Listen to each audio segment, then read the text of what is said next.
Ladies and gentlemen, I have two things to cover here. First is to refute all the assertions of the opposition, and we'd like to provide our third and fourth main argument, which is about giving opportunity for the small countries, and this veto power is against the nature of fair decision-making process. And I would like to directly go on to the refutation of the opposition arguments. They first refuted our first main argument that what problem can happen if there is grid law. Let me say this: the purpose of Security Council is to maintain peace, maintain world peace, and they are to make a policy in order to maintain peace. So obviously, if a policy that is imminent is delayed, or a policy that is decided by some country's interest, it will harm the maintaining world peace, which is a very significant problem in the human race. And they said that the delay is sometimes acceptable. This is not acceptable because it's about maintaining peace, and Security Council especially deals with the war-related problem, which is very imminent and requires a fast decision-making process. So delay in Security Council is not acceptable totally. And their third answer to this was that there will be more delay if we go for the majority cases, but this is not in majority cases delay is not usable, because if the policy reflects the utility of the human race, the majority will vote for it. So the policy for the utility would be better off, would be decided fast. But even though there could be delay in majority cases, it's still worthwhile to implement, because this decision is not decided upon some country's interest. And their first main argument was about need for concentrated power of the nation, and they said some things about need for concentration of the power, and what if North Korea or Syria gets the power. But firstly, we would like to say that the concentration of power is actually wrong, because if you see the permanent 5 members of the Security Council, the 4 of 5 members are the Western countries. Only one country reflects the Asian opinion. So that means that this 4th country shares the same interest, and that means that these countries would be more probable to get advantage from this veto power system. And the second thing is that if the power is concentrated permanently for the 5 members, the power will be corrupted, and this will be further elaborated in our third main argument. And I'd like to say about the North Korean issue in this main argument that we are partly agree that we are saying that we are giving same power to vote for the decision.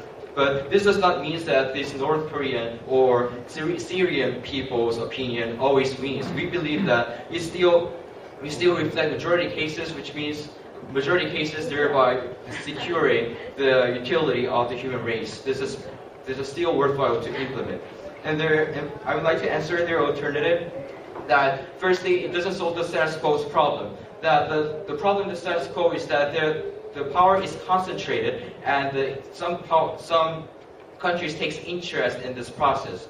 But their alternative still provides this concentration of the power and the opportunity to take interest, advantage from this process. So, as I just said, the 4 nations in the permanent 5 members or Western country shares the same interest. And secondly, we'd like to say that it doesn't outweigh the government's policy, because we are totally eliminating the opportunity of corruption, but they're not. And thirdly, we'd like to say that their alternative actually make it worse, because because there is still concentration of power and the probability of taking interest. So what they're doing is just slightly decreasing the probability of power, but we believe that there are 2 slides that have no effect.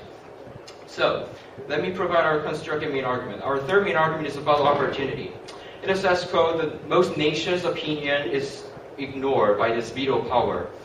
which means that if even though the policy will be critical for all the utility for human race, it wouldn't be decided if the veto power is enacted. Especially, it will lead to the concentration of the power, which means there will be corruption and permanent corruption of the power, just like the pond and the water in the pond would corrupt soon.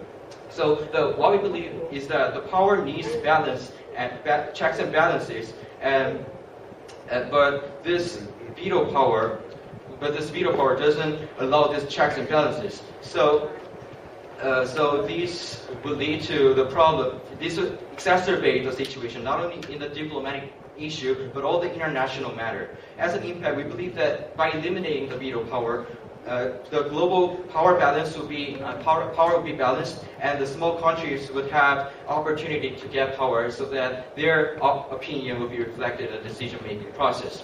And our fourth main argument is about it is against the fairness. The fair decision-making process should have everyone's opinion reflected, and the majority cases would win. But the veto powers is totally against these two basic factors of this fair decision-making process. Especially the UN Security Council is for maintaining the process. If this decision-making process is unfair, it will go against its purpose of having this United Nations Security Council. So as an impact of implementing this elimination of veto power, we believe that the decision-making process will be more democratic, and the decision will go for the sake of the utility. As we believe that the elimination of the veto power goes for the purpose of standing UN Security Council, we believe our case should win this debate. Thank you.